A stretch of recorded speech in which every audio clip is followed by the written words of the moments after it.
दोबारा इसके भौंकने की आवाज़ आई तो मैंने इतना सा थोड़ा सा दरवाज़ा खोल के देखा, आसमान से हवा में एक इतनी गंदी शक्ल की एंटिटी, जिसको मैं अगर बयान करना चाहूँ,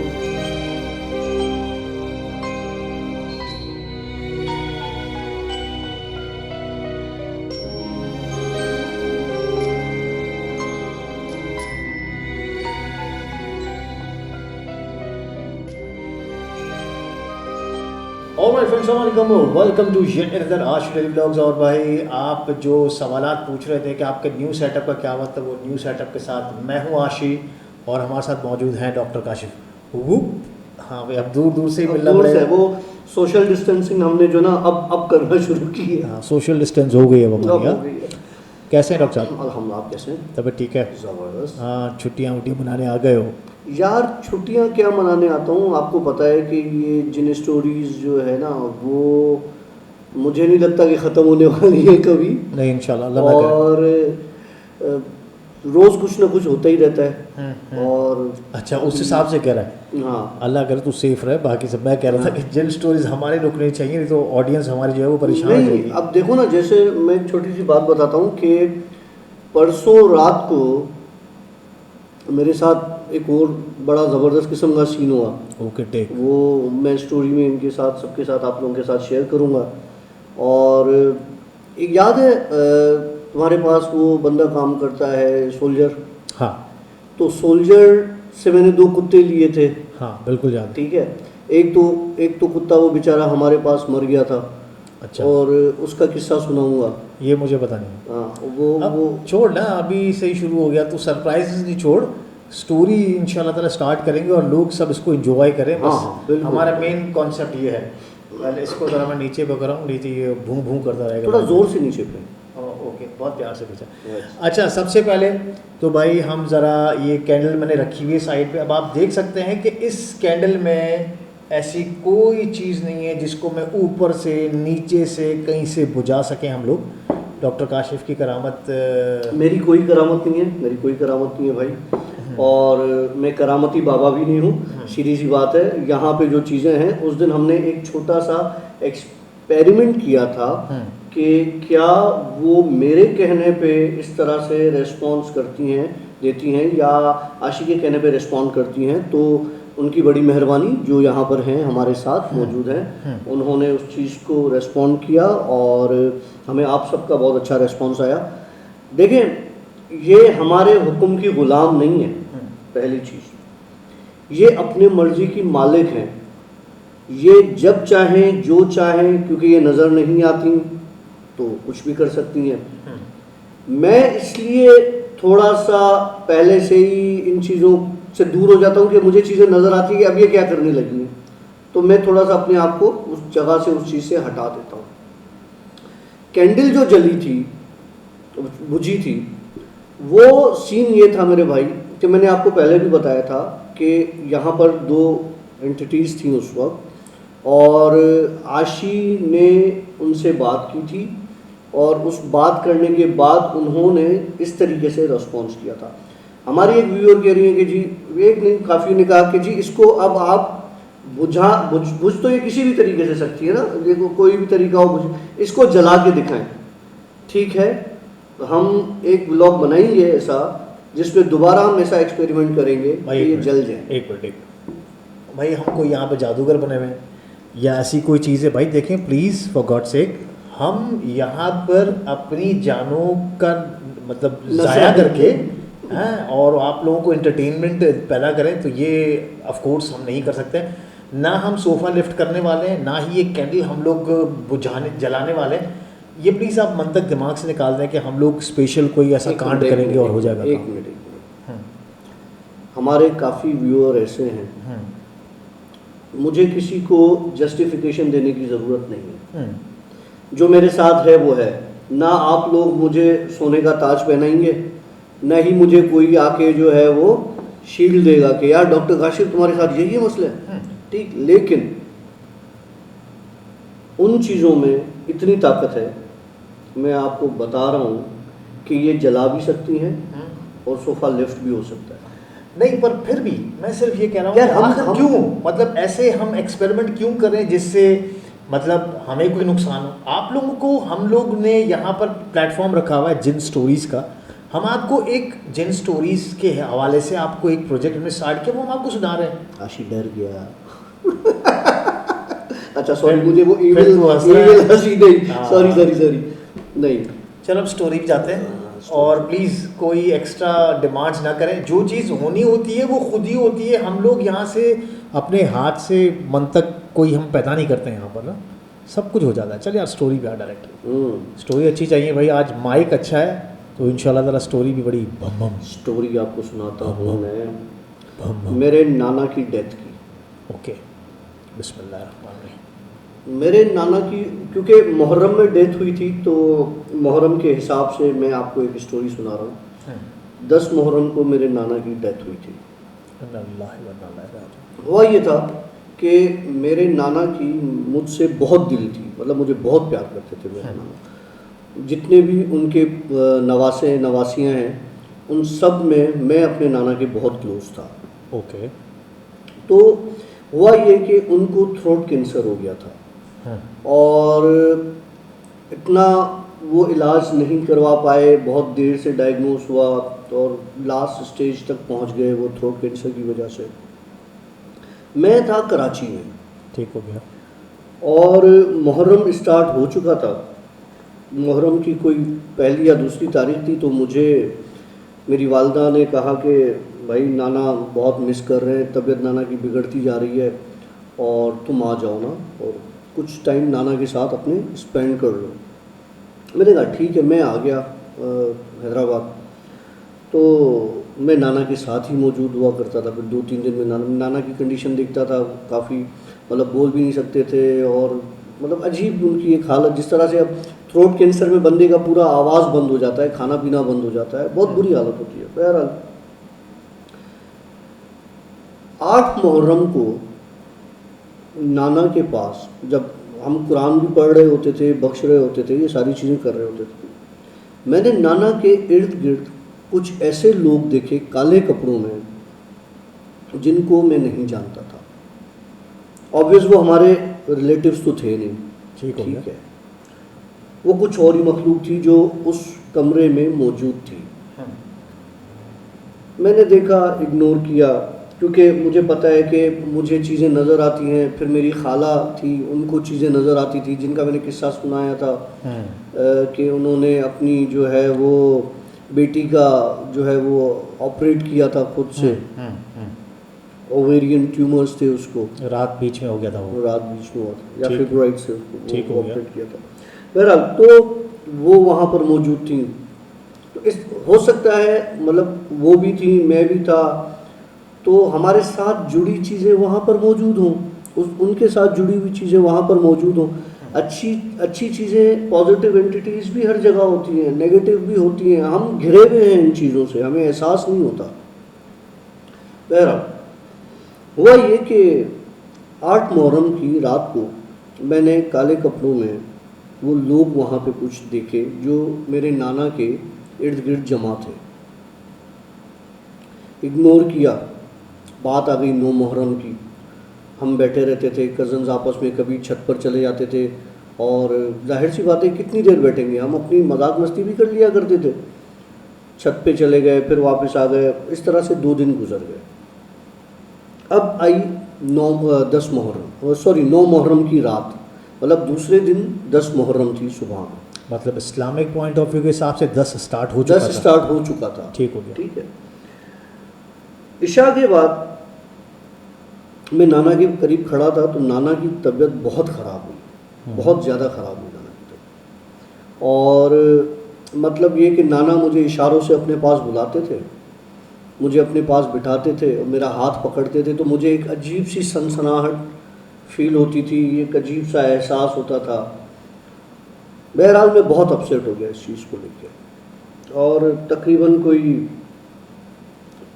1 बजे या 12:30 बजे मैं अकेला जाके छत पे बैठ गया। मैं ये सोच रहा था कि क्या होगा।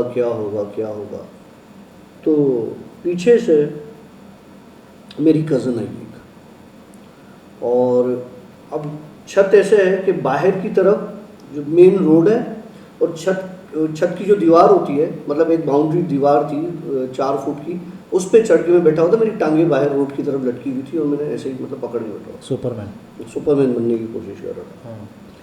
तो वो आई तो कहने लगी कि यहाँ क्या कर रहे हो। मैंने कहा यार मुझे नाना की बहुत फिक्र हो रही है और नाना की तबीयत जो है ना वो सही नहीं लग रही। हाँ। तो कहने लगी कि यार मैं तुम्हें एक बात बताना चाह रही हूँ।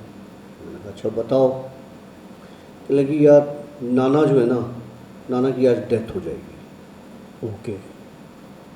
अब जब उसने बोला ऐसा कि नाना की इमोशंस, मैंने कहा यार कैसी बातें कर रही हो, और अल्लाह उनको ज़िंदगी दे, सेहतयाबी दे, ठीक हो जाएंगे, बीमारी है आती जाती रहती है। हाँ। तो कहने लगी नहीं मैं तुम्हें बताती हूँ कि फजर की अजान होगी और नाना की डेथ हो जाएगी। ओके। बहरहाल मैंने सुना तो मेरी आंखों से आंसू आंसू निकल आए। तो वो कज़न मुझसे बड़ी थी असल में ना, तो उन्होंने फिर मेरे दिलासा विलासा दिया यार ठीक है मेरा भी नाना है, हम सबका है। बैठ गए हम, बात करते रहे। मुझे अंदाज़ा नहीं हुआ कि किस वक्त फ़जर की अज़ानों का टाइम हुआ। जब फजर की अज़ान का टाइम हुआ तो नीचे से मेरे मामू की आवाज़ आई कि नाना की डेथ हो गई। ओके। अब मेरी कज़न को कैसे पता चला कि मेरे नाना की डेथ हुई है? हाँ। जब नीचे से आवाज़ आई कि नाना की डेथ हो गई है तो मेरी कज़न मेरे साथ उस वक्त मौजूद नहीं थी। अच्छा, उससे पहले अनाउंसमेंट से पहले तेरे साथ थी? जैसे मामा ने नीचे से अनाउंस किया तो मैंने साइड में देखा तो वो नहीं थी। मुझे बड़ा अजीब लगा। मैं समझा कि सुन के भागी है नीचे या इस तरह से। मैं नीचे गया तो वो ऑलरेडी नाना के पास बैठी हुई थी और लोग भी बैठे हुए थे। हाँ। इतना जल्दी तो वो नहीं जा सकती। हाँ। मैंने बुलाया, मैंने कहा इधर आओ। तो वो आई। मैंने कहा तुम्हारी बात सही निकली। तो कहने लगी कौन सी बात? मैंने कहा वो बात जो तुमने मुझे बोली थी। तो कहने लगी कब बोली? वो कौन सी बात बोली? तो कहने लगी मैंने तुम्हें कहा था ना कि तुमने मुझे कहा था ना कि नाना की डेथ हो जाएगी सुबह फजर की अजान के वक्त। कहने लगी तुम्हारा दिमाग ख़राब है, मैं तो ऊपर आई नहीं, मैं तो बैठी हुई हूँ इधर ही, हम तो कुरान पढ़ रहे हैं। मैंने कहा भाई ये सीन कुछ और था। और बहरहाल हम नाना की सारी वो जो आखिरी रसूमात होती हैं उनमें लग गए। नाना की तदफीन के बाद मैं अपने घर गया। होता है कभी कभी इंसान के जहन में कुछ चीज़ें बैठ जाती हैं। मेरी कज़न के रूप में जो भेस में जो शक्ल में जो आई थी मोहतरमा, वो अब अपने असली भेस में है। अच्छा। कहने लगी कि तुम्हारे नाना का मैंने तुम्हें पहले बता दिया था कि ये इतने बजे इस वक्त इनकी डेथ हो जाएगी। मैं बड़ा परेशान हुआ उसको देख के। मैंने कहा तुम हो कौन? कहने लगी मैं वो हूँ जो इस घर में 550 साल इस जगह पर रह रही हूँ। नहीं, एक मिनट, तो उस वक्त आप अपने घर पे थे? मैं अपने घर पे था और वो बंदी कह रही है कि मैं उस घर में, मतलब नाना वाले घर में ओके 500 550 साल से रह रही हूँ उस एरिया में। ठीक हो गया, आप समझ गए, ठीक है। बहरहाल ये सारी चीज़ें हो गई। उसके बाद मैंने ये किस्सा सुनाया अपनी वालदा को, मरहुमा को। हमेशा की तरह कि तुम्हारा जहनी तवाज़ुन ठीक नहीं है। और माँ तो बेहतर समझती माँ तो बेहतर समझती थी। और बहरहाल ये एक मेरे साथ नाना का मुहर्रम के हवाले से जो किस्सा मुझे याद आया, मैंने कहा आप लोगों के साथ शेयर करूँगा। आपका किस्सा ख़त्म हुआ, मैं इसमें एडिशन करूँ। हम्म, यही सेम किस्सा मेरे साथ हुआ था जब मेरे दादा की डेथ हो रही थी। हम्म, उस वक्त मेरी जो बड़ी बेटी है वो सिर्फ 6-7 दिन की थी, हम्म, और हमें ये पता चला था कि दादा की तबीयत ठीक नहीं है। और पता क्या था, मतलब हम लोग इसी घर में रह रहे थे सब, और दादा की तबीयत सीरियस है। मैंने दादा की सिचुएशन देखी। मैं उस वक्त जा रहा था, मेरे एक सॉन्ग की रिकॉर्डिंग थी, तो किसी कल्चरल चैनल के लिए हम लोग काम करते थे, तो उस चीज़ की रिकॉर्डिंग के लिए मुझे उस वक्त निकलना था, सारी टीम रेडी थी। मैंने सिचुएशन देखी तो मैंने वाइफ को आके बोला कि रिकॉर्डिंग पे मैं नहीं जा रहा हूँ। तो मेरी वाइफ ने बोला क्यों? खैर, मैंने कहा वो इस वजह से नहीं जा रहा हूँ क्योंकि मुझे लग रहा है कि जो मेरे दादा हैं उनकी तबीयत ठीक नहीं है और इनकी डेथ होने वाली है, सकरात का टाइम उनका। तो उसने बोला कि अल्लाह रहम करे, आपको क्यों? मेरे को मेरी एक गट फीलिंग है, मुझे फील हो रहा है ये। अच्छा, ये बात करके फिर मैं एकदम से गया हूँ अब्बा के पास। मैंने अब्बा को बोला, अब्बा दादा की तबीयत ठीक नहीं है, लिए चलते हैं उनको। तो अब्बा ने बोला कि अच्छा चलो भला ले चलते हैं। हिलाल अहमर हॉस्पिटल की तरफ हम लोग निकले गाड़ी में। मुझे इस तरह याद है, भाई जो मेरा था वो गाड़ी ड्राइव कर रहा था, अब्बा आगे बैठे हुए थे पैसेंजर साइड पर, एक साइड पे मैं बैठा हुआ था, एक साइड पे मेरा कज़न बैठा हुआ था, और बीच में हमारे दादा बैठे हुए थे। और वो सकरात का उनका टाइम था, और मैं महसूस कर रहा था वो खांस रहे थे और सांस नहीं आ गैस्पिंग रहा कर था, रहे थे।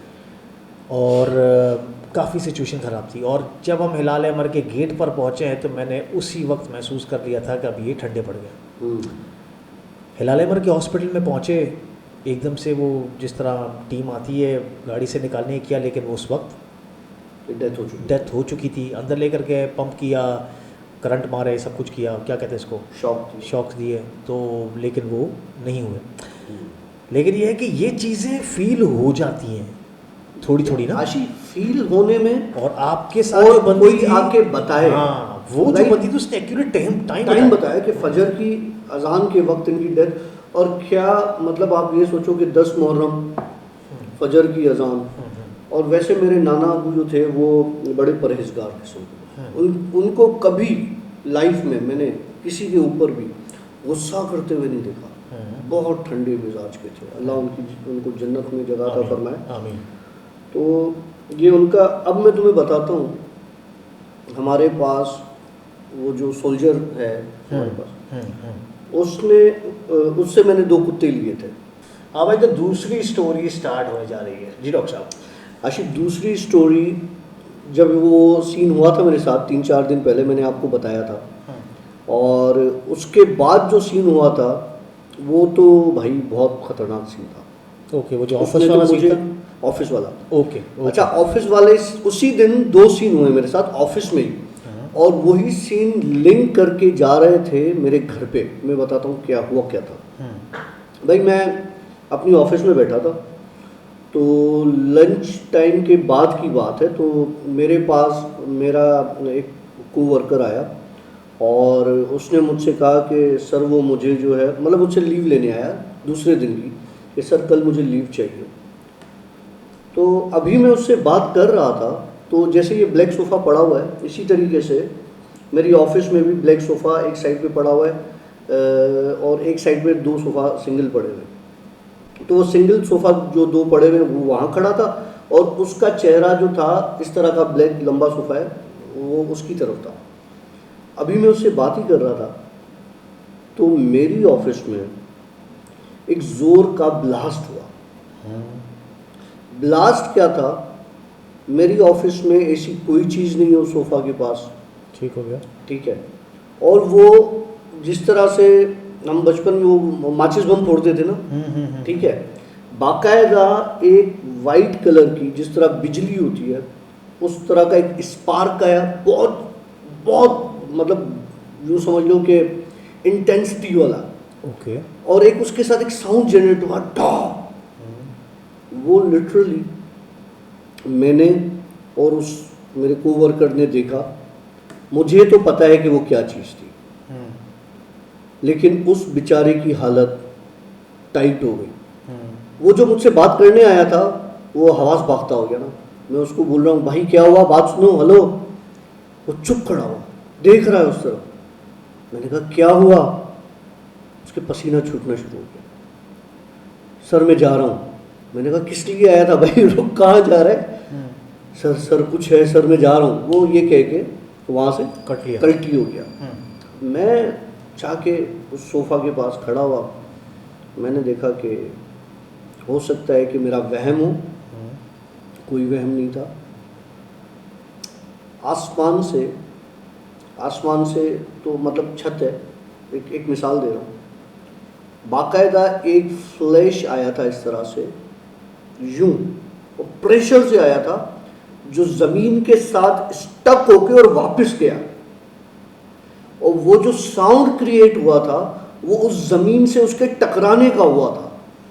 नहीं तो वो चीज़ क्या थी, मतलब कोई लाइट ही थी या लाइट थी। अच्छा, वो लाइट थी, मतलब उसका कोई चेहरा मैंने नहीं देखा, उसकी कोई फिजिकल अपीयरेंस नहीं थी।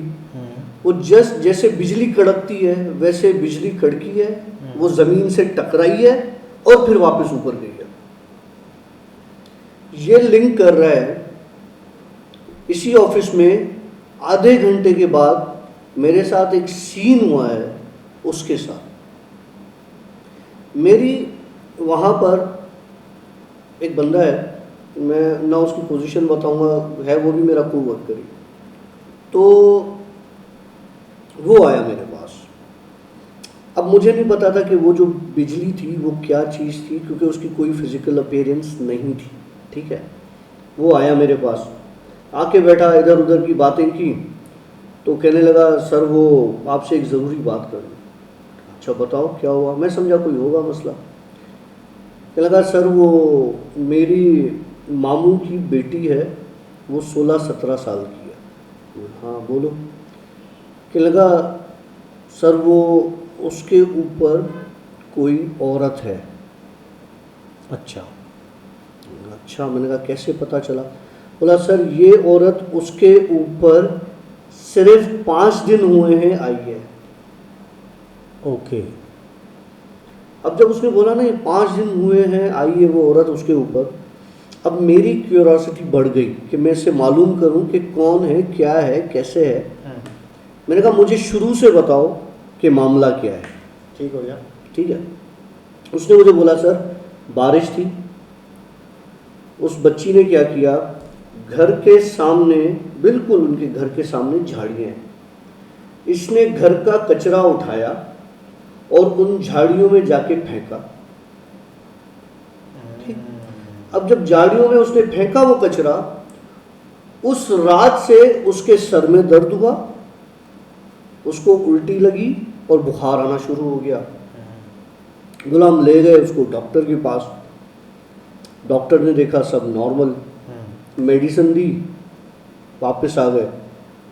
दूसरे दिन उसके हाथ पांव टेढ़े होना शुरू और उसकी आवाज़ चेंज होना शुरू हो गई और उसने उल्टी सुल्टी हरकतें करना शुरू कर दी। अब वो एक दिन के अंदर ये परेशान हो गए कि ये हुआ क्या अचानक। दूसरे दिन जब इन्होंने ये सारी चीज़ें देखी तो बता रहा है कि हम एक आमिल के पीछे भागे, आमिल के पास गए, तो उसने बताया कि इसके पीछे कोई चीज़ लगी है, लेकिन उसने क्लियर पिक्चर नहीं दी क्या लगी क्या नहीं लगी। उसने कुछ पढ़ के इनको दे दिया, भाई ये आप ले जाएं और ये इसको पिलाएं और ये पहनाएं, ये सही हो जाएगी। बहरहाल ये आ गए। ये सीन बता रहा हूँ मैं, नूरियाबाद और हैदराबाद के बीच का एक एरिया है, वहाँ का नाम नहीं लूँगा मैं, पहाड़ के पीछे है वो गांव है। तो हुआ ये कि उस रात उस लड़की ने बताया, अब लड़की का आवाज़ चेंज हो चुका है, ठीक है, उसने ये बताया, ये वो बंदा मुझे बता रहा है कि मैं अपने बच्चों के साथ और मियाँ के साथ उन झाड़ियों में आराम कर रही थी या हम आराम कर रहे थे, इस लड़की ने आके हमारे ऊपर कचरा फेंका है, हमारा सुकून ख़राब किया है, इसको हम जिंदा नहीं छोड़ेंगे। अब ये बात मुझे उस वक्त ये बता रहा है, ठीक है। मैं उसकी बात बड़े गौर से सुन रहा हूँ। मेरा जिस्म आहिस्ता आहिस्ता उस वक्त भारी होना शुरू हुआ। ठीक हो गया। ठीक है, अब वो बताता जाए, मुझे नौजिया होता जाए, मतलब जैसे कि मुझे अभी वोमिट हो जाएगा। अजीब सी मुझे स्मेल आने लगी कमरे में। बहरहाल उसने अपना किस्सा चालू रखा और मैं उससे उसकी बात सुन भी रहा था और मैं अपनी कंडीशन को भी थोड़ा सा मतलब संभाल रहा था कि कुछ ऐसी बात ना हो। उसने बोला कि फिर इसको हम ले गए एक और आमिल के पास। उसने बोला है कि इसको झम्पीर में एक बुज़ुर्ग है, वहाँ ले जाएं। ठीक है, अब मुझे बताएं कि क्या किया जाए। अभी मैं इसकी ये बात सुन रहा था, जो मुझसे ये बात कर रहा था। मेरे सामने जिस जगह वो बिजली गिरी थी, लाल कपड़ों में एक औरत खड़ी थी।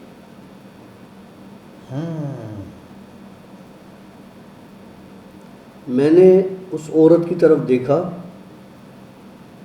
मेरा सर भारी हो गया, मुझे शदीद चक्कर आने लगे। उसके बाद क्या हुआ? तेरा भी सर भारी हो रहा है? एकदम से लगा जैसे कुछ चीज़ यूं करके जुट करके घुसी हो ना कोई। मेरे साथ भी यही हुआ था उस वक्त। अच्छा, फिर क्या हुआ? मैंने उस औरत की तरफ देखे, फिर उस बंदे को बोला कि अपने उसकी भांजी मामू की बेटी, मैंने कहा मामू को फ़ोन करो, उससे पूछो कि क्या उस औरत ने लाल कपड़े पहने हुए थे। Okay, science. उसने उसी वक्त फ़ोन किया और अपने मामू से मालूम किया कि इससे पूछो क्या वो औरत जो तुम्हारी बेटी को नज़र आ रही है उसके कपड़े कौन से हैं। बड़ी हैरत की बात है, उसने बोला लाल कपड़े। ओह माय गॉड यार, ये तो बड़ी खतरनाक स्टोरी। आगे सुनना, ये तो अभी किस्सा स्टार्ट हुआ है। उसके बाद जो मेरी कंडीशन हुई है, अचानक जैसे कोई बड़ा वो जो हम टेंट लगाने के लिए कील ठोकते हैं ना ज़मीन में, लकड़ी वाला या लोहे वाला। ठीक हो गया। मुझे लगा मेरी स्पाइन में किसी ने घुसेड़ दिया। मतलब मैं सीधा बैठा था, आहिस्ता आहिस्ता आहिस्ता आहिस्ता आहिस्ता आहिस्ता आहिस्ता मैं झुक गया। अब वो मेरी कंडीशन देख रहा है कि इसके साथ। मैंने कहा यार, उस वक्त मेरी बहुत बुरी हालत थी। मैंने उसको बोला कि उस औरत के बाल कांटेदार हैं।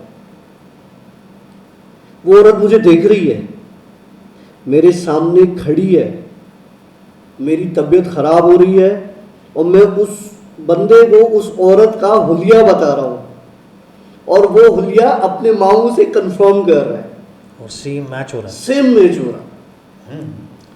मैंने उसको बोला भाई तू जा। कहने लगा मुझे बताएं इसका क्या होगा।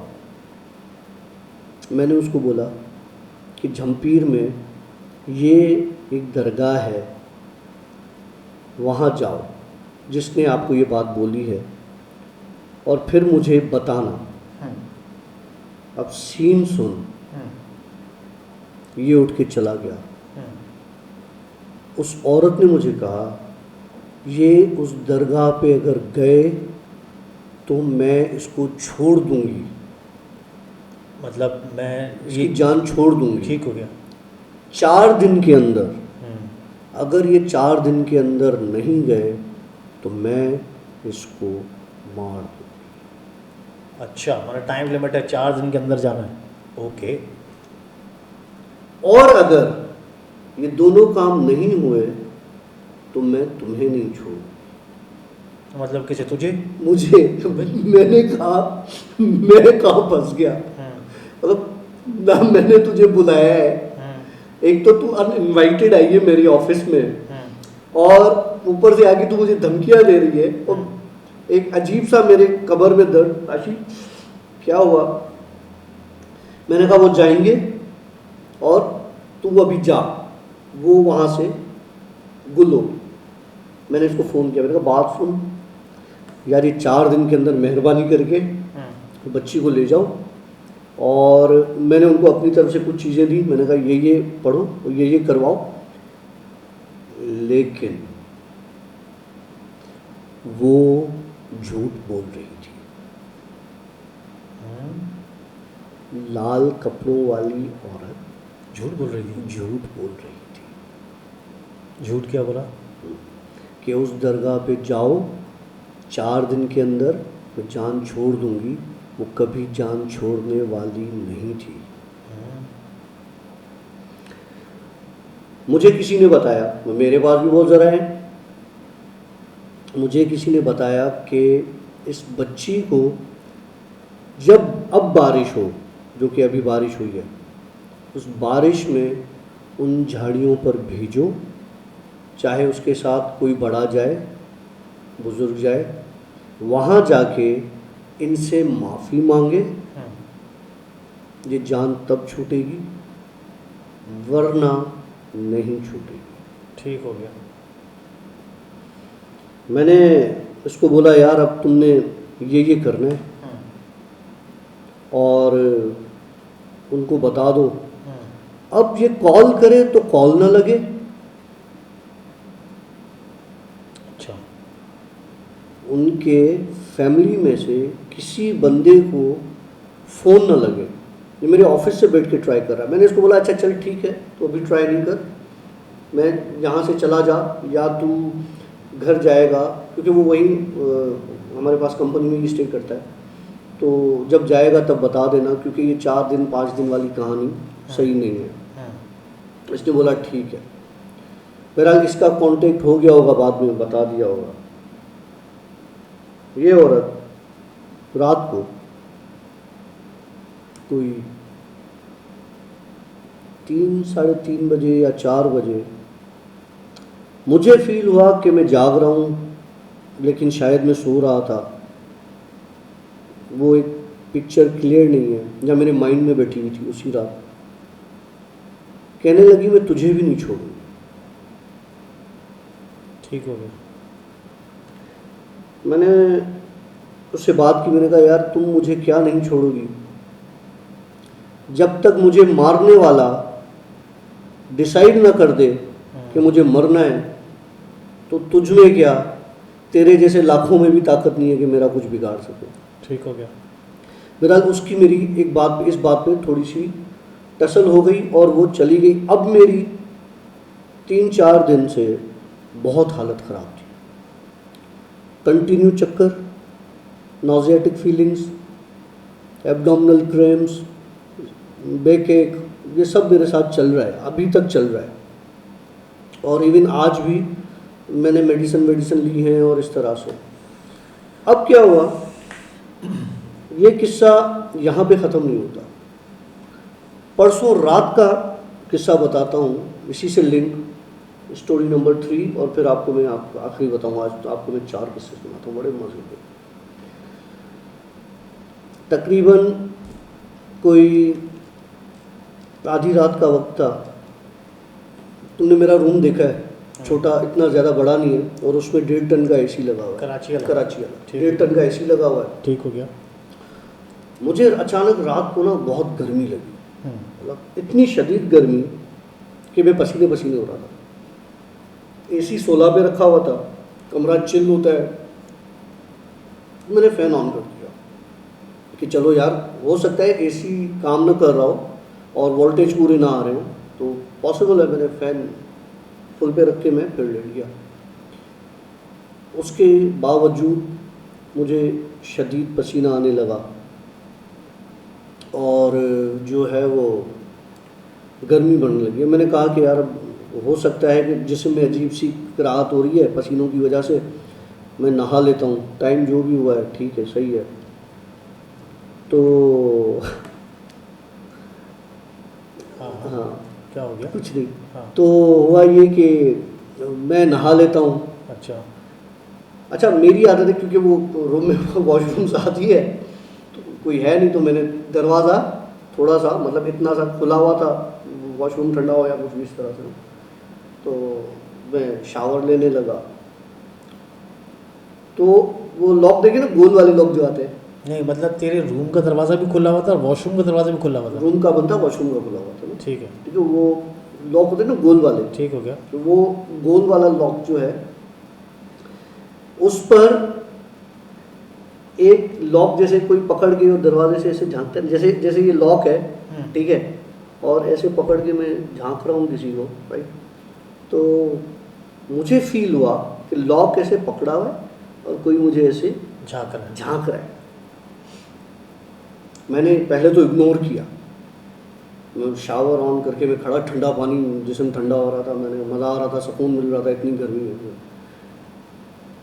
जब मेरी नज़र उस लॉक पर पड़ी तो उस लॉक पर लिटरली एक औरत का हाथ था, और वो हाथ नॉर्मल हाथ नहीं था, मतलब इतनी लंबी उंगलियां थीं कि वो लॉक पे पूरा यूं, जिस तरह से ये यूं आ गया, पूरा उस पे कवर हुआ, और स्प्रिंग की तरह के नाखून उसके,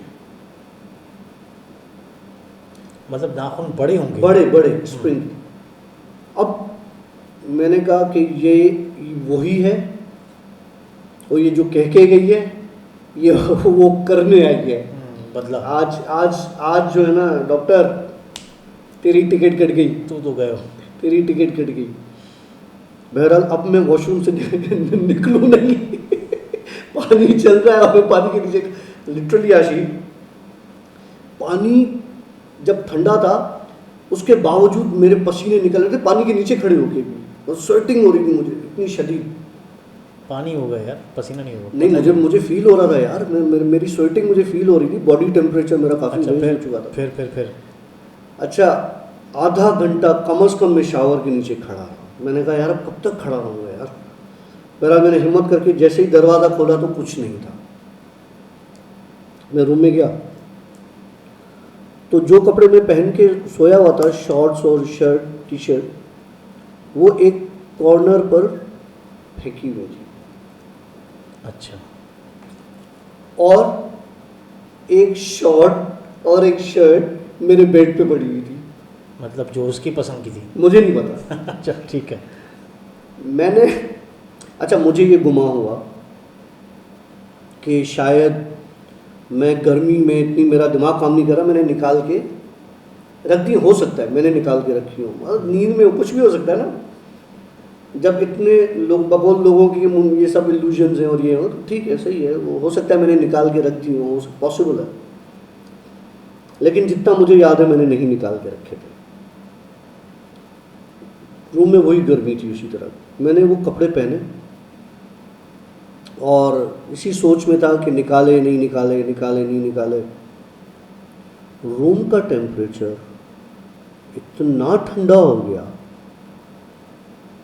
कि वो अब मुझे ऐसे लगने लगा कि ये दिसंबर में मैं बाहर नंगा खड़ा हुआ हूँ। वो तो नहा के भी आया था? नहा के भी आया था। इतनी ठंड कि मुझे उस रात कोल्ड लेके, लिटरली कोल्ड लेके एसी बंद करके सोया हूँ। लेकिन उसके बाद वो औरत या वो हाथ मुझे नज़र नहीं आया। आज मुझे उस बंदे ने बताया कि सर वो बच्ची ठीक हो गई। अरे माशाल्लाह, वेरी गुड। तो ये सुन के मुझे बड़ी बड़ी खुशी हुई कि चलो मुझे नहाता देख के किसी ने किसी की जान छोड़ दी।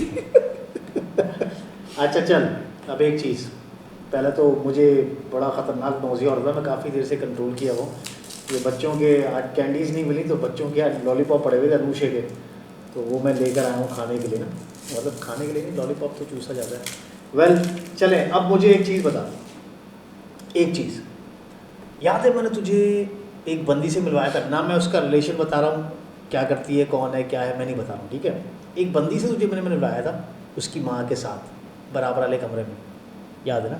हाँ, तो वो बंदी क्या कर रही थी कि मेरी बेटी के ऊपर असर है, तो मैंने कहा था भाई काशिफ आ जाएगा तो मैं मुलाकात करवाता हूँ आपकी। अच्छा दोनों ठीक चीज़ें है। साथ साथ अच्छा, चली। ठीक है, अच्छा, ठीक है। फिर क्या हुआ? उस बंदी का तूने ये बताया था कि हाँ इसकी शादी करवा दो तो ये ठीक हो जाएगी, बताया था आपने? हाँ बिल्कुल बोला। ठीक हो गया, मतलब अब तुझे सीन याद आ गया। हाँ मुझे याद है। ओके। इसी पीछे पीछे रूम में ही हाँ। मुलाकात हुई थी। वो बंदी डॉक्टर काशिफ के कहने पर उसने शादी खैर से कर ली, ये भी तुझे मैंने बताया था। हाँ उस बंदी ने शादी तो हो गई। अब ऑफ कोर्स अगर किसी बंदी के ऊपर या किसी बंदे के ऊपर कोई एंटिटी हावी होती है तो वो किसी और रिलेशनशिप को Accept बर्दाश्त नहीं नहीं करते। करते, हाँ। ठीक है। उस बंदी की जैसे शादी हुई है, उस शादी की रात उस बंदी ने अपना जलवा दिखाया। जलवा ऐसे दिखाया कि उस बंदी के चलने का स्टाइल चेंज हो गया और साथ में उसकी जो आवाज़ थी वो डुअल पर्सनैलिटी वाली आवाज़ आना शुरू हो गई। इसकी माँ ने मुझे किस्सा बताया और वो ये कहने लगी कि उसने कहा है कि मेरा नाम अली मोहम्मद है और तुम्हारी बेटी ने मेरी कब्र के ऊपर पैर लताड़ा था, मतलब वो मुझे सिंधी पाँव लैंग्वेज में रखा था, बता रही पाँव थी, रखा था। ठीक है। उसने ये बताया कि उसने ये कहा है कि मेरी कब्र के ऊपर उसने पैर रखा है तो वो मेरी कब्र को नुकसान पहुंचाया है इसने, और अब मैं इसकी जान तब छोड़ूंगा जब ये उस कब्र पे आएगी और मुझसे माफ़ी मांगेगी और उस कब्र को रिपेयर करवाएंगे, तो फिर मैं इसकी जान छोड़ूंगा, अदरवाइज़ मैं इसके गले सारी ज़िंदगी पड़ा रहूँगा, ठीक है। अच्छा, ये बात उस बंदी ने मेरे साथ कल की है। अब मुझे बता कि ये सही कह रही है, सही कह रही है। मतलब उधर ही कब्र पे जाना चाहिए। हाँ उसकी वजह बताता हूँ। मैंने उसकी शादी का क्यों बोला था, क्योंकि उसकी माँ बताती थी कि ये सही नहीं रह रही और कोई चीज़ खुल के सामने नहीं आ रही थी। याद है तुम्हें? तो तूने कहा बस आर या पार। मैंने कहा इसकी शादी करवाओ, जो भी चीज़ होगी आ जाएगी सामने। इस बंदी के ऊपर, बच्ची के ऊपर कोई असरात थे और इसकी माँ, मतलब वो चलते फिरते समझ लो महीने की कोई एक मखसूस दिन आते थे जिस पर ये बंदी बच्ची जो थी वो अक्सर टॉयलेट में बेहोश हो जाती थी, गिरी हुई मिलती थी। तो उसके 9वीं, बाद 10वीं, 11वीं चांद की। आई एम नॉट श्योर, मुझे नहीं पता कि वो कौन सी तारीख थी, पूछ ले। खैर, तो वो बंदी के साथ ये सीन हुआ था। तो हमने इसके मेडिकल रिपोर्ट्स भी करवाई तो सब क्लियर था, ओके टेक था। फिर मैंने कहा था कि भाई अगर असरात होंगे तो डॉक्टर काशिफ से मुलाकात करवाते। डॉक्टर काशिफ ने कहा था इसकी शादी करवा दो। शादी होने के बाद ये सीन हो गया, तो अब वो उस कवर पे जाए। अब वो जाए, ये वही सीन है जो वो बच्ची वाला सीन है, जो कचरा फेंका था उस बच्ची ने। लेकिन उसकी माँ ये कहती है कि वो ना कभी किसी कब्रिस्तान पर गई है और ना ही उसने कोई इस तरह की चीज़ की। नहीं, उसने की है। क्योंकि देखो, कब्र पर कौन होता है? कौन? कब्र पर हमजाद बैठे हुए होते हैं। शेर हो गया, ठीक है। और वो हमजाद उन घरों में तब जाते हैं जब उस मुर्दा को शिद्दत से याद किया जाता है, ठीक हो गया, वरना वो कब्र पर ही रहते हैं, सारी ज़िंदगी रहते हैं, ठीक है। वो कब्र जो वो बता रहा है वो हमजाद है, वो उसकी जान छोड़ेगा, लेकिन जिस तरीके से उसने बताया है उसी तरीके से छोड़ेगा। ठीक हो गया, मतलब वो उसको जाना चाहिए कर ले।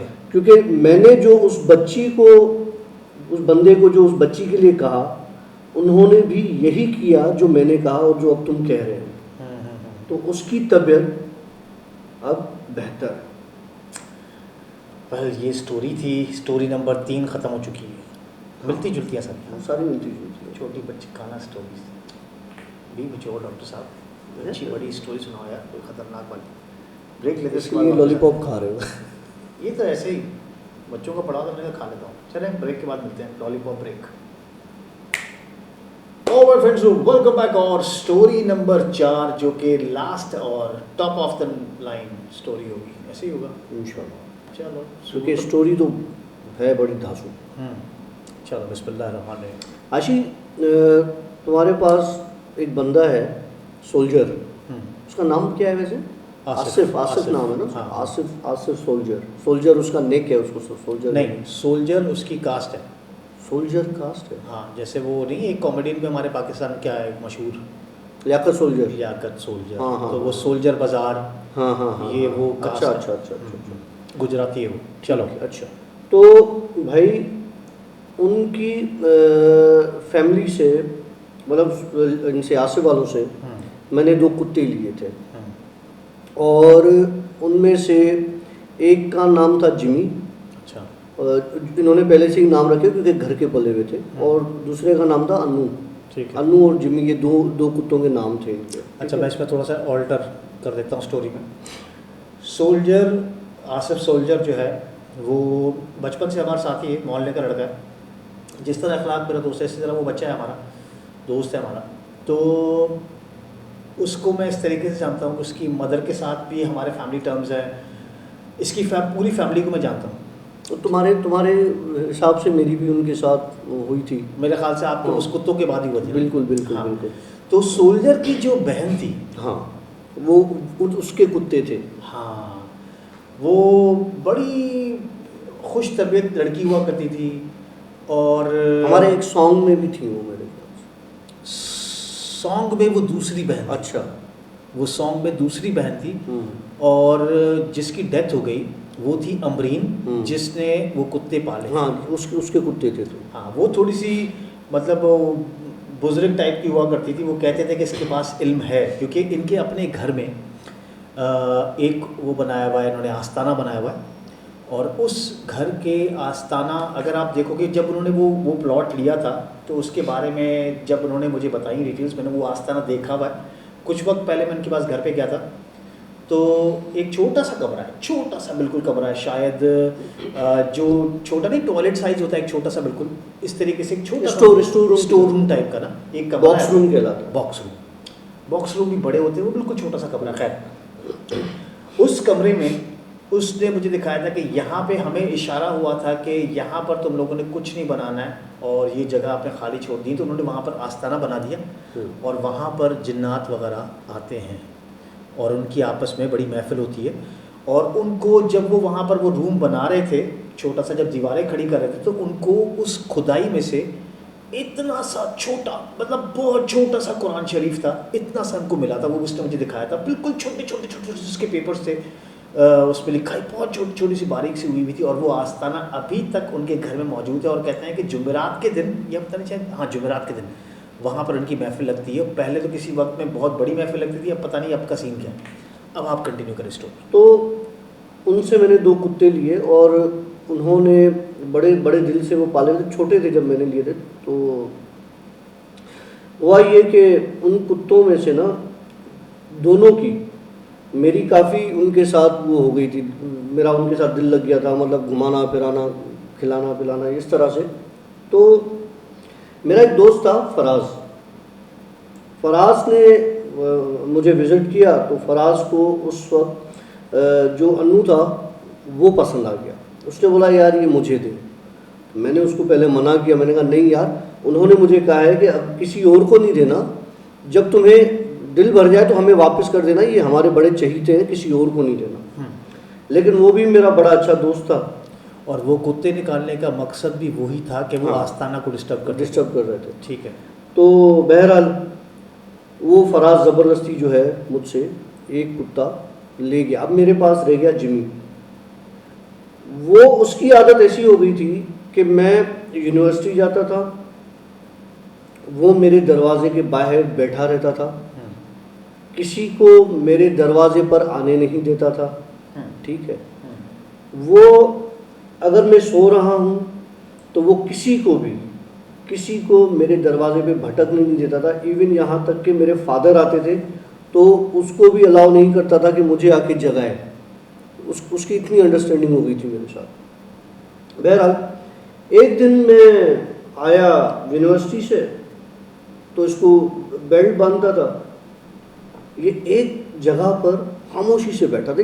पहले ये इस तरह से कभी नहीं बैठा था, बिल्कुल खामोशी से एक जगह पे कोना पकड़ के बैठा हुआ था। मैं आया, ये पहले मुझे देख के मेरे पीछे भागता था, मुझसे चिपकता था, कुछ भी ना करे ना, ये कोने में बैठा हुआ। अब मैं खुद हैरान हुआ कि पहली बार ऐसा हुआ है। कहीं बीमार है मार तो हाँ, मैं चला गया इसके पास, मैंने इसको हाथ हाथ घुमाया, बहुत डल हो रहा था, मुझे लगा कि शायद कोई मसला होगा इसके साथ, तो मैंने मेडिसिन निकाल के उसको खिला दी और फिर उसको शेड में अपने बिठा दिया।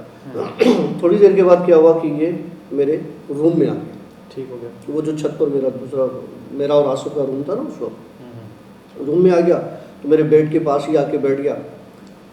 उसकी आंखों से पानी आ रहा था, तो मतलब हो सकता है कि नज़ला भी होता है इनमें और इस तरह की चीज़ें होती हैं ना, तो मुझे लगा कि एलर्जी हो गई है, तो उसको मैंने एंटी एलर्जी भी एक पीस के खिला दी। मैंने कहा ये सही हो जाएगा जो भी होगा मसला इसका।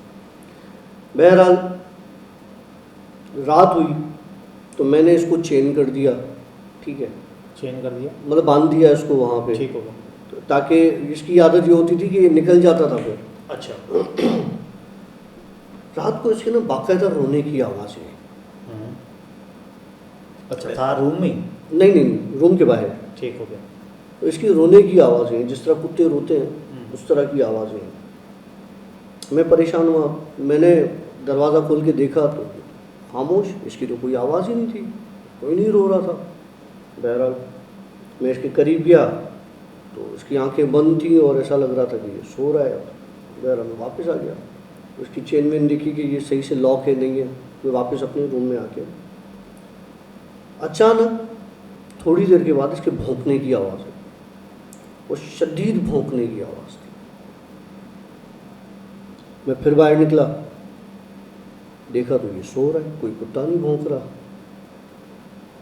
बहरहाल मैं फिर वापस रूम में आ गया, दोबारा इसके भौंकने की आवाज़ आई तो मैंने इतना सा थोड़ा सा दरवाज़ा खोल के देखा, आसमान से हवा में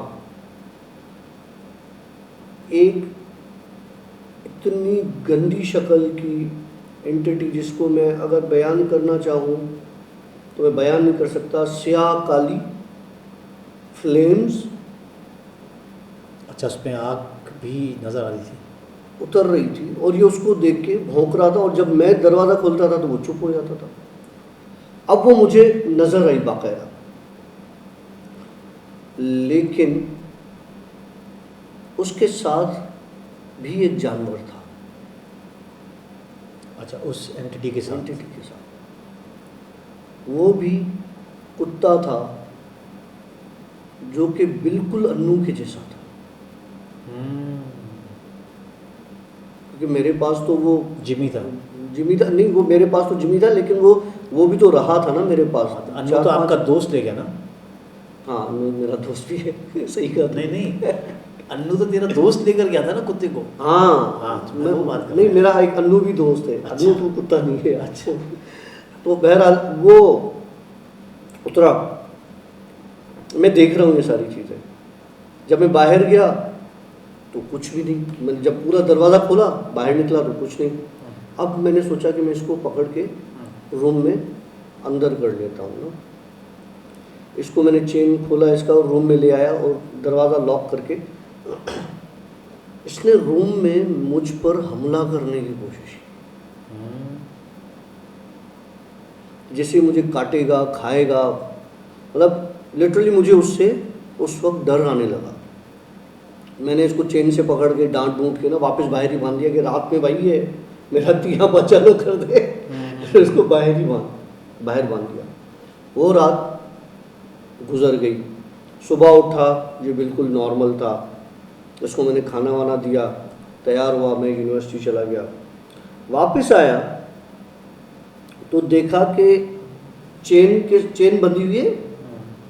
बाबा ने इसके दोनों टांगों को रस्सी से बांधा हुआ है। तेरे अब्बा ने? हाँ, जो पीछे की जो टांग है रस्सी से बांधा हुआ है। तो मैंने पूछा, मैंने कहा इसको किसने बांधा है, क्यों बांधा है? बोला भाई ये पागल हो गया, पता नहीं कैसे चेन छुड़ा रहा है।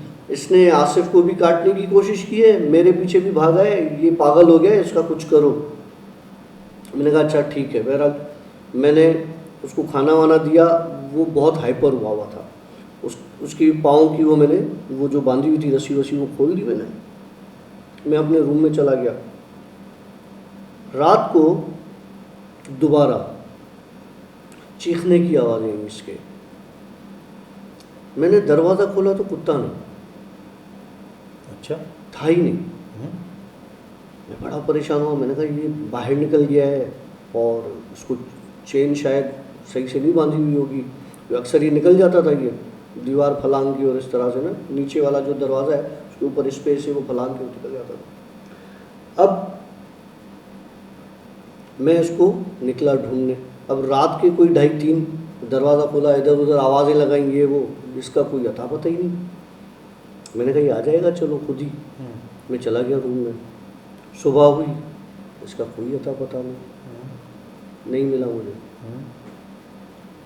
दूसरा दिन हुआ कि नहीं यार, मैंने सोसाइटी में ढूंढना शुरू किया, यार किसी ने पकड़ के घर पे बांध ना दिया हो, कोई ले ना गया हो, कोई लोगों से पूछा ये वो, बोला नहीं कुछ भी नहीं, हमने तो नहीं देखा। मुझे लगा ये कहीं निकल गया, क्योंकि इसका दिमाग वैसे ही भिनोड़ लगा हुआ था 2-3 दिन से, तो ये निकल गया है। बहरहाल मैं भी आके घर पे बैठ गया, लेकिन अब मेरी उसके साथ एक अटैचमेंट हो गई थी और मुझे मज़ा नहीं आ रहा था कि यार एक चीज़ आपकी जिसके साथ अटैचमेंट हो जाती है ना, फिर आप उससे अलग हो जाते हो तो फिर आपको बड़ी तकलीफ़ होती है। तो मुझे बड़ा दुख हो रहा था कि यार पता नहीं कहाँ चला गया, किस कंडीशन में है। 4 दिन तक उसका कोई अता पता नहीं था। ठीक हो गया। 5वीं रात मुझे उसके भौंकने की आवाज़ आई और ऐसा लगा कि वो छत पर ही बंधा हुआ है मेरे कमरे के बाहर। मैंने जैसे दरवाज़ा खोला तो वो एंटिटी उतर रही थी और उसके पास एक ही जगह 2 कुत्ते थे। एक जिमी था और एक जो मैंने फराज को दिया था, अनु, वो था। लेकिन जब मैंने दरवाज़ा खोल के मैं उनकी तरफ गया तो वो गायब हो गए। मैंने सुबह वो एंटिटी भी गायब और कुत्ते भी गायब। मैंने सुबह फराज को फ़ोन किया। मैंने कहा यार वो अनु का है। बोला यार वो 4-5 दिन से गायब है। ओके। इसका मतलब कि वो दोनों कुत्ते मर चुके थे, लेकिन कहाँ गए कुछ पता।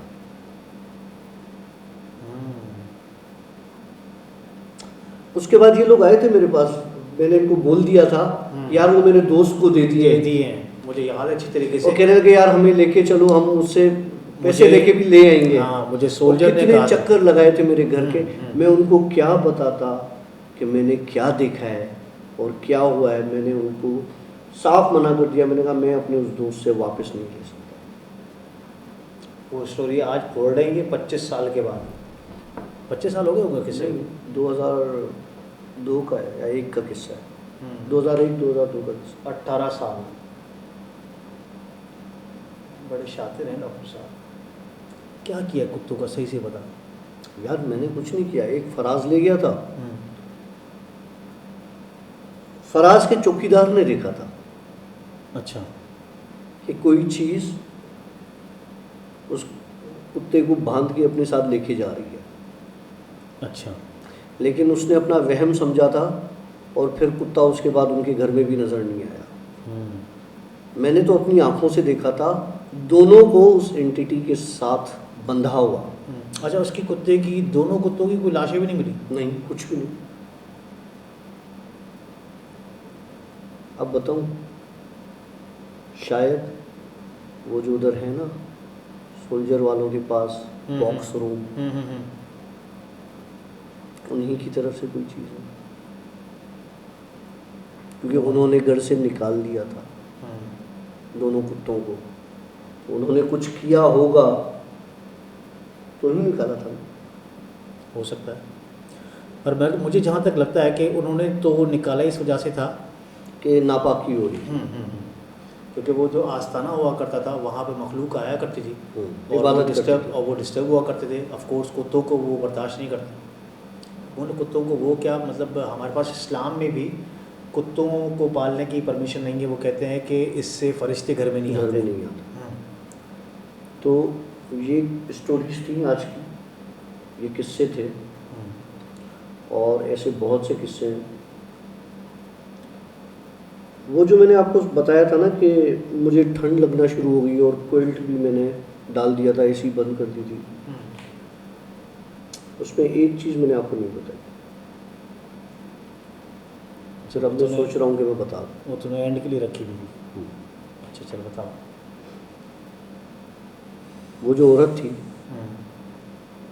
उसके कहे इतने शदीद थे कि मेरे कान से ब्लीडिंग स्टार्ट हो गई थी। मुझे लग रहा था मेरे कान के पर्दे फट जाएंगे और उसके बाद मैं बेहोश होके गिरा। मेरी आँख सुबह में खुली पड़ी। कहाँ पड़ा हुआ था तू? बेड पर ही।